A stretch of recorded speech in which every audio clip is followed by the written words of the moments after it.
आज हम समझने वाले हैं फार्मा इंडस्ट्री में यूज़ होने वाले बार्टर सिस्टम के बारे में। बार्टर सिस्टम जो होता है वो फार्मा इंडस्ट्री में बहुत ही ज़्यादा इंपॉर्टेंट होता है, क्योंकि बहुत सारी मेडिसिन्स जो सिर्फ इंजेक्टेबल्स और ओएसडी ओरल सॉलिड डोजेस में वाटर के माध्यम से ही बनाई जाती हैं, और जिसमें कि वाटर की प्योरिटी और वाटर की क्वालिटी इंपॉर्टेंस बहुत ज़्यादा रखती है। तो आज हम समझते हैं कि फार्मा इंडस्ट्री में जो पानी का यूज़ किया जाता है उसके क्या पैरामीटर्स होते हैं, किस तरीके से वो फिल्टर किया जाता है और उसके क्या क्या स्टेप्स होते हैं। तो जैसा कि आप सबसे पहले देख रहे होंगे कि हमारा जो पानी रहता है सबसे पहले बोरवेल से आता है, और बोरवेल से जो पानी आता है उसका टीडीएस जो रहता है वो 1600 से लेकर 1700 के आसपास रहता है पीपीएम। इसके बाद जो पानी रहता है वो हमारे वाटर स्टोरेज टैंक में आता है। वाटर स्टोरेज टैंक के बाद में वो पानी हमारा मल्टीग्रेड फिल्टर्स में आता है, जहाँ पे जो सॉलिड इम्प्योरिटीज़ होती है, जो पार्टिकल्स होते हैं, उसको मल्टीग्रेड फिल्टर के थ्रू उसको पास कर दिया जाता है। यहाँ पे हमको समझना पड़ेगा कि बोरवेल से जो पानी निकलता है वहाँ पे सोडियम हाइपोक्लोराइड की डोजिंग की जाती है, और उसके बाद में ये पानी तो हम लोग रॉ वाटर स्टोरेज टैंक में डालते हैं। तो यहाँ पे रॉ वाटर स्टोरेज जो टैंक होता है वो वहाँ पे फायर टैंक भी हो सकते हैं, और दो फायर टैंक के बाद में है वो एक जो रॉ वाटर स्टोरेज टैंक आएगा, जहाँ से कि पानी हम लोग फर्दर फिल्ट्रेशन के लिए जाएंगे। इसके बाद मल्टीग्रेड फिल्टर आता है। जैसा मैंने बताया कि बेसिकली जो बड़े पार्टिकल्स होते हैं उनको रिमूव करने के लिए यूज़ होता है। उसके बाद में जो यहाँ से जो पानी फिल्टर होता है मल्टीग्रेड फिल्टर से, उसको हम तो फिल्टर वाटर स्टोरेज टैंक में स्टोर करते हैं, और यहाँ से हमारा रियल ट्रीटमेंट चालू होता है। वो होता है आरओ प्लांट 1 और 2, मोस्टली 2 आरओ हम लोग यूज़ करते हैं किसी फार्मा इंडस्ट्री में, जिससे कि हमको रिक्वायर्ड टीडीएस और कंडक्टिविटी का पानी मिल सके।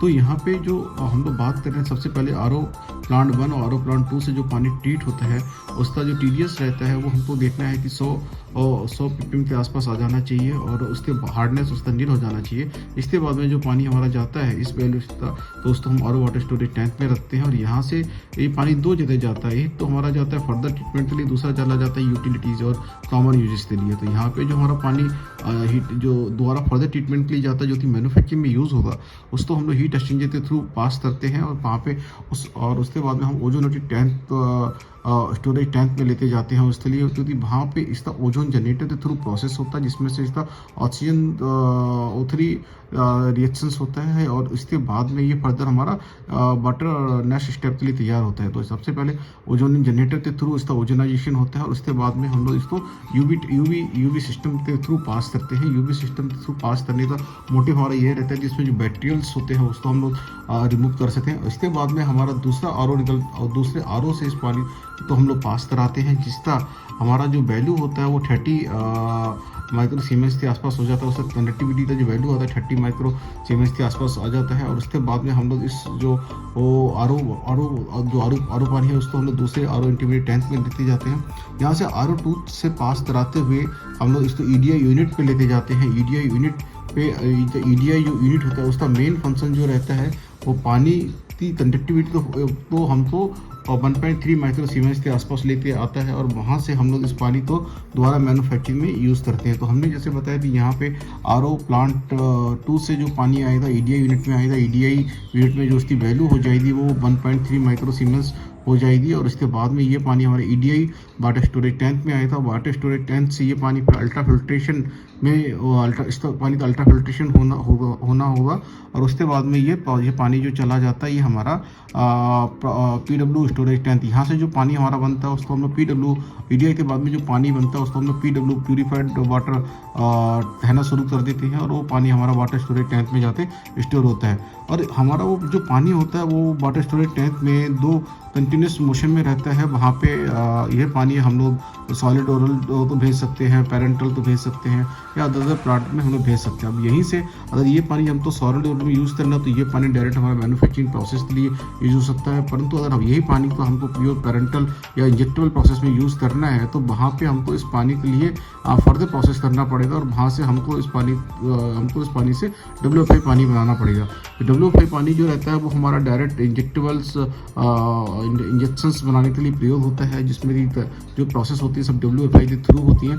तो इसमें पीडब्ल्यू स्टोरेज टैंक से जो पानी हमारा जाता है वो हमेशा क्लोज लूप सर्कुलेशन में रहता है, जिसकी वेलोसिटी 1.2 मीटर पर सेकंड के आसपास वो पानी हमारा लूप में रहना ही चाहिए।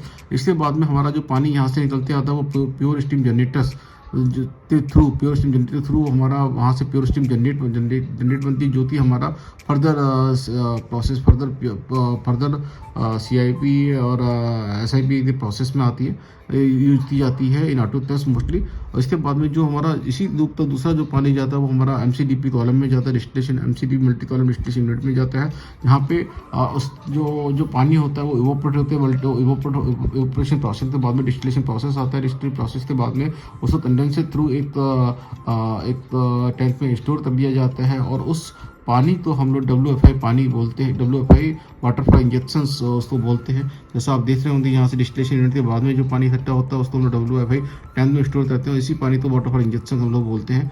ये बहुत ही ज़्यादा इंपॉर्टेंट होता है किसी भी फार्मा इंडस्ट्री में मैन्युफैक्चरिंग के लिए। तो ये हमने यहाँ से समझ लिया कि हमारा जो WFI बनाने का जो प्रोसेस होता है उसमें 3 बहुत इंपॉर्टेंट चरण है। पहला, बोरवेल से जो पानी निकला उसका TDS तो हमको 1400 से लेके फर्स्ट स्टेज में 100 टू 200 माइक्रो सीमेंस के पास लेके आना है। उसके बाद में हम लोग दोबारा RO से उसको 30 माइक्रो सीमेंस के आसपास लेके आना है, और उसके बाद में हम लोग EDI यूनिट से 1.3 माइक्रो सीमेंस के आसपास उस वैल्यू को लेके आने के बाद में यहाँ से जो पानी बनता है उसको हम लोग EDI टैंक में करते हैं ये, और यही पानी को हम लोग PW वाटर पानी बोलते हैं, प्यूरिफाइड वाटर बोलते हैं, जिसका इनपुट डायरेक्ट मैन्युफैक्चरिंग में किया जाता है। अगर इसको हमको फर्दर प्रोसेस करना है तो 2 तरह से हम लोग इस पानी से 2 तरह से वो 2 चीज़ें बनाते हैं। नंबर 1 होता है स्टीम, दूसरा स्टीम जिसको हम लोग प्योर स्टीम जनरेटर के थ्रू बनाते हैं, दूसरा होता है WFI जिसको हम लोग फर्दर MCDP कॉलम के थ्रू पास कराते हैं, इसको बनाते हैं, और इस पानी का प्रयोग ही हम लोग इंटायर मैन्युफैक्चरिंग में करते हैं। तो ये आज हमने सोच देखा कि कैसे हम लोग फार्मा इंडस्ट्री में जो पानी यूज़ होता है उसके लिए हम लोग यूटिलाइज करते हैं। तो अब हम जरा समझ लेते हैं वाटर सिस्टम में कंट्रोल्स के बारे में। फार्मा इंडस्ट्री में जो वाटर सिस्टम के पैरामीटर्स को कंट्रोल किया जाता है उसकी ज़्यादा स्टेप्स होते हैं। तो सबसे पहला स्टेप जो आता है वो आता है हमारा back pass of multi grade filter. तो जैसे यहाँ पे लिखा हुआ है कि back pass of multi grade filter, तो इसमें क्या होता है, back pass of the MGF shall be done manually in the manual mode when the differential pressure are above 1.0 kg/centimeter or automatically in auto mode as at the predefined times complete 480 minutes which is earlier। यहाँ पे बोला जा रहा है कि हमको एक बार तो हमको अपना जो मल्टीग्रेड फिल्टर है उसका बैक पास करना है, और वो मैनुअल बेस में अगर हम करेंगे तो हमको ये देखना पड़ेगा कि हमारा जो डिफरेंशियल प्रेशर है इनलेट और आउटलेट का वो 1.1 kg/centimeter से उसका ऊपर चला जाना चाहिए, और ऑटो में है तो हम लोग जो प्री डिफाइंड टाइम्स जो 480 मिनट और के आसपास होता है, तो दोनों में से जो भी एक्टिविटी पहले आ जाएगा उसके ऊपर हमको इसका फिल्टर बैक पास कर देना है। दूसरा हमको आता है कि RO हम यूज़ करते हैं तो उसके pH और की वैल्यू क्या होती है, तो हमको यहाँ पे मेक श्योर करना है कि हाई वैल्यू 900 ऊपर नहीं जानी चाहिए, जो लो वैल्यू है वो 600 ऊपर नहीं जाना चाहिए। तो यहाँ पे high pH value at RO feed line system will generate alarm for pH high low pH value at the RO feed line. System will generate the alarm for the low pH. Dump valve will open and start the prolonged delay timer, and dump valve will remain open for the set prolonged delay timer if ORP falls below the high set point within prolonged delay time. Dump valve will close and system will acknowledge the high alarm, low alarm, else after completion of the prolonged delay time entire system will trip with an alarm and hotel. तो यहाँ पे हमको ये देखना है कि हमारे जो RO के जो पैरामीटर्स होते हैं वो कितने रेंज होना चाहिए, उसमें 9 हाई होना चाहिए और 6 से नीचे नहीं जाना चाहिए। अगर ऐसा होगा, अगर वैल्यू हाई से ऊपर जाएगा तो उस समय हमारा सिस्टम जो है हाई अलार्म तो ऊपर डंपिंग वाल्व को ओपन कर देगा और सारा पानी ड्रेन हो जाएगा। और यही अगर रिवर्स होता है कि मेरा pH का वैल्यू 6 से नीचे जाता है तो उस समय भी यही प्रोसेस इम्प्लीमेंटेशन में आएगा, डंप वाल्व ओपन हो जाएगा, जितना भी पानी रहेगा वो सारा हमारा बाई ड्रेन में चला जाएगा। और साथ में सिस्टम एक अलार्म क्रिएट करते एक होटल के थ्रू उस पूरे सिस्टम को ट्रिप करते हैं। तो हमको RO में किसी भी हालत में 9 और 6 से ऊपर pH तो नहीं बढ़ाना है। तो ये हमारा दूसरा इंपॉर्टेंट पॉइंट है। तीसरा पॉइंट है RO ORP should not be more than 350 MB। तो RO ORP is also very much important to know us कि अगर हमारा RO ORP 350 से RO ORP 350 MB होना चाहिए। high ORP value at the RO feed line, system will generate the alarm for ORP high. Dump valve will open and start the prolonged delay timer. Dump valve value will remain open set prolonged delay time, and if ORP falls below the high set value within a prolonged time, dump valve will close and and the system will acknowledge the high alarm. Else after completion of the prolonged delay time, and entire system will trip and acknowledge and alarm hotel. तो इसमें सबसे पहले चीज़ होनी चाहिए थी, मेरा जो limit है उसका 350 है, तो ORP का वैल्यू जो है वो इसके आसपास ही रहना चाहिए। इससे अगर ऊपर जाता है तो हमारा सिस्टम जो है वो वहाँ पे डंपिंग वाल्व को ओपन कर देगा और सारा का सारा पानी ड्रेन हो जाएगा। तो ये बहुत ही ज़्यादा इंपॉर्टेंट है। दूसरा पॉइंट थी ORP की वैल्यू 350 MB के आसपास होनी चाहिए। दूसरा है RO कंडक्टिविटी। जो RO वाटर की जो कंडक्टिविटी होती है वो हमारी 200 माइक्रो सीमेंस पर सेंटीमीटर स्क्वायर से ज़्यादा नहीं होनी चाहिए। The high conductivity at RO permit lines system will generate the alarm and hooter for the conductivity high. Dump valve will open to dump the water for set prolonged time, and if conductivity recovered within a prolonged delay time, valve will close and the system resume. Else system will trip and alarms and hooter after completion of the prolonged delay time. तो जैसा RO का जो outlet की जो conductivity होनी चाहिए वो 200 micro siemens से ज़्यादा नहीं होनी चाहिए, और अगर हमारी ज़्यादा है तो उस कंडीशन में हमारा जो डंपिंग वाल्व ओपन हो जाएगा और पानी को निकालने के बाद में जब तक कि RO की कंडक्टिविटी 200 माइक्रो सीमेंस के आसपास नहीं आ जाए तब तक वह क्लोज नहीं होगा, तब तक सारा पानी ड्रेन होता रहेगा। और अगर ये प्रोसेस कंटिन्यू रहता है तो इंटायर सिस्टम हूटर से ट्रिप हो जाएगा। तो ये बहुत इंपॉर्टेंट पॉइंट है। चौथा पॉइंट थी हमारी जो RO कंडक्टिविटी है वो 200 माइक्रो सीमेंस के आसपास होनी चाहिए। इसके बाद में आती है कि EDI कंडक्टिविटी। तो EDI कंडक्टिविटी जो होती है 1.2 माइक्रो सीमेंस पर सेंटीमीटर स्क्वायर से ज़्यादा नहीं होनी चाहिए। तो हमने अभी बात किया था कि हमारा RO फीड के बाद में जहाँ डबल RO प्रोसेस है वहाँ पे जो लास्ट RO होता है उसकी वैल्यू 30 माइक्रो सीमेंस पर सेंटीमीटर आ जाती है, और उसके बाद में EDI लगाते हैं जिससे जो कि हमारी कंडक्टिविटी तो 1.2 माइक्रो सीमेंस तक पहुँचा सकता है। तो यहाँ पे if the outlet conductivity goes beyond the limit, Berger will blow and dumping will open water for the set prolonged delay time. Conductivity recovers within a prolonged delay time. Dump valve will close and system resume. Else system will trip with the alarm and hooter after the prolonged delay time. तो यहाँ पे EDI value भी बहुत ज़्यादा important होती है। EDI के बाद में ही हमारा जो प्यूरीफाइड वाटर है वो बनना चालू होता है। तो यहाँ पे हम तो EDI की वैल्यू 1.2 माइक्रो सीमेंस से हमारी जो ऊपर जाती है, लिमिट से ऊपर जाती है, तो उस कंडीशन में हमारा डंपिंग वाल्व ओपन हो जाएगा और एक सर्टेन टाइम पीरियड तब तक की EDI की वैल्यू लिमिट में नहीं आ जाती तब तक वो डंपिंग वाल्व ओपन रखेगा और वहाँ से सिस्टम ट्रिप हो जाएगा अगर इसकी वैल्यू कंटिन्यूशन में रहती है। Now purified water loop conductivity. अब हमको ये भी देखना है कि हमारा जो प्यूरीफाइड वाटर जो लूप होता है जहाँ पे पानी कंटिन्यूस 1.2 मिली पर सेकेंड के मीटर प्रति सेकंड के हिसाब से रोटेट करता रहता है, तो वहाँ पे इसकी कंडक्टिविटी होती है 1.3 माइक्रो सीमेंस पर सेंटीमीटर होनी चाहिए। और अगर हमारी कंडक्टिविटी जो होती है प्यूरीफाइड वाटर लूप की कंडक्टिविटी अगर 1.3 माइक्रो सीमेंस पर सेंटीमीटर से ऊपर जाती है तो उस कंडीशन में हमारा सिस्टम का डंपिंग वाल्व जो है वो ओपन हो जाएगा, और वो 30 सेकेंड में अगर हमारी जो 300 सेकेंड में अगर हमारी कंडक्टिविटी विदिन लिमिट नहीं आती है तो फिर हमारा जो बॉल है वो परमानेंटली सिस्टम से टिप कर देगा। तो if the conductivity is above the set point it will open the dumping valve, and in between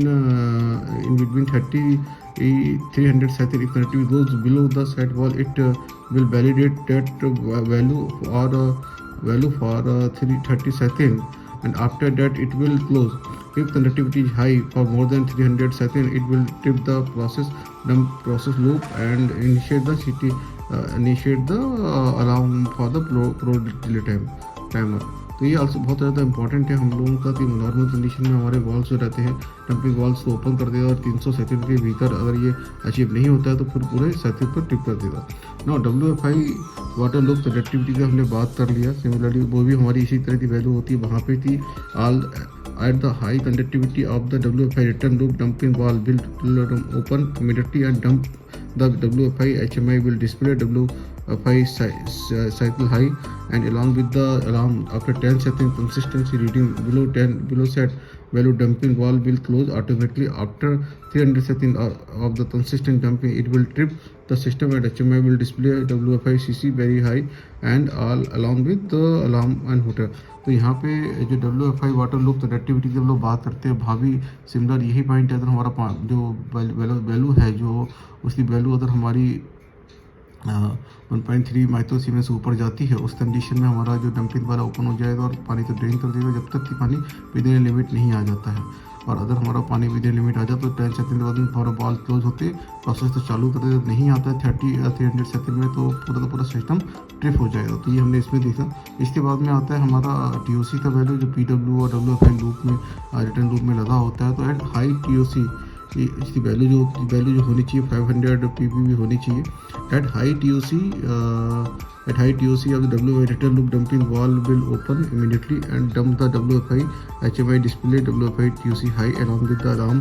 After 30 seconds consistent reading below set value, dumping valve will close automatically. After 300 seconds of consistently dumping valve, it will trip the system and HMI will display the WFI TOC very high along with the alarm and hooter. तो ये हमने बात की यहाँ पे कि हमने बैथ box पे बात कर लिया, RO की बात कर ली, RO पे pH की बात कर ली, RO RP की बात कर ली, RO कंडक्टिविटी की बात कर ली, EDI कंडक्टिविटी वही बात कर ली, और प्यूरीफाइड वाटर लूप कंडक्टिविटी की बात कर ली, WFI वाटर लूप कंडक्टिविटी बात कर ली, और TOC की बात कर ली, जहाँ पे उसकी वैल्यू 500 ppb से नीचे ही रहनी चाहिए। तो ये सारे पैरामीटर बहुत ज़्यादा इंपॉर्टेंट होते हैं किसी फार्मेसी इंडस्ट्री में, और जिसके कारण ही हमारी मैन्युफैक्चरिंग प्रोसेस सही से प्रोड्यूस हो सकती है।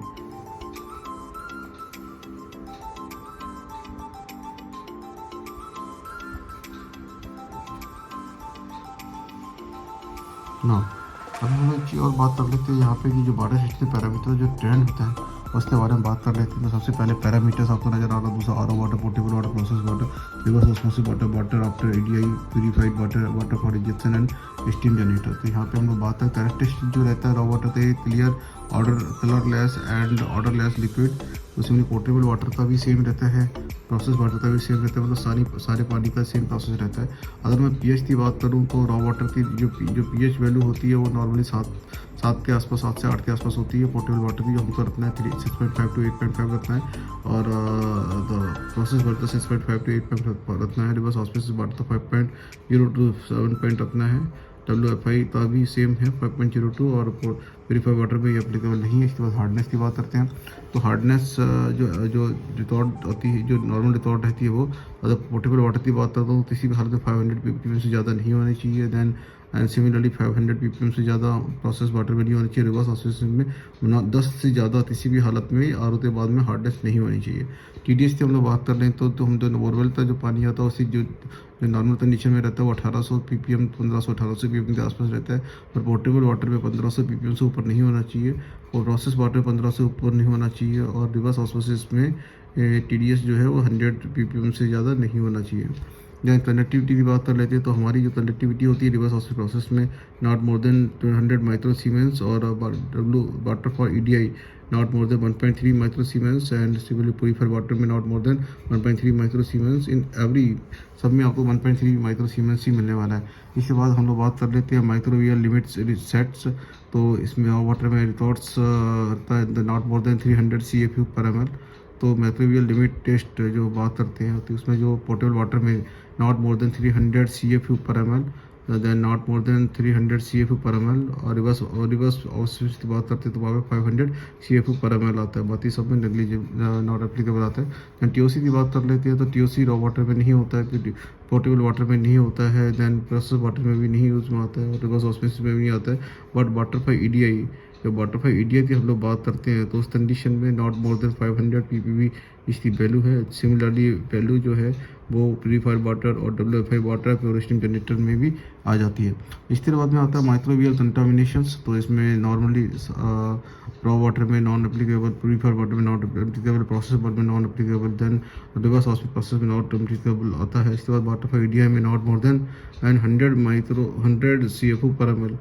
तो ये बहुत ज़्यादा important. Water for the EDI में not more than 300 CFU per ml। उसके बाद में जो दैन प्यूरीफाइड वाटर में 100 CFU per ml, then water of injection में should not be more than 10 CFU पर ml, ये बहुत ज़्यादा इंपॉर्टेंट पॉइंट है हम लोगों का। दैन इसके बाद में आता है हमारा बैक्टीरियल इंडोक्सिन, तो उसमें ये सब वैल्यू जो है लास्ट में हमारे प्यूरिफाइड वाटर में 0.25 EU पर ml होना चाहिए, और वो हमारा सबके ऊपर एप्लीकेबल होना चाहिए, water for injections and water for injections and purified generator steam. तो इसमें हम तो वो जो बैक्टीरियल इंडोटोक्सिन की बात कर रहे हैं हम लोग यहाँ पे, तो हमारा जो बाकी समय वैल्यू नॉट एप्लीकेबल आएगा वाटर प्यूरिफाइड वाटर में लेस देन 0.25 EU पर ml, और वाटर फॉर इंजेक्शन में लेस देन 0.25 EU ml। तो इसमें सारी वैल्यू सेम है, तो ये बहुत ज़्यादा इंपॉर्टेंट पैरामीटर होते हैं हमारे। तो हमने बात कर ली यहाँ पे वाटर सिस्टम के बारे में। तो वाटर सिस्टम क्या होता है, और वाटर सिस्टम तो हम लोग कैसे फार्मा इंडस्ट्री में अच्छी तरह से यूटिलाइज कर सकते हैं। Thank you.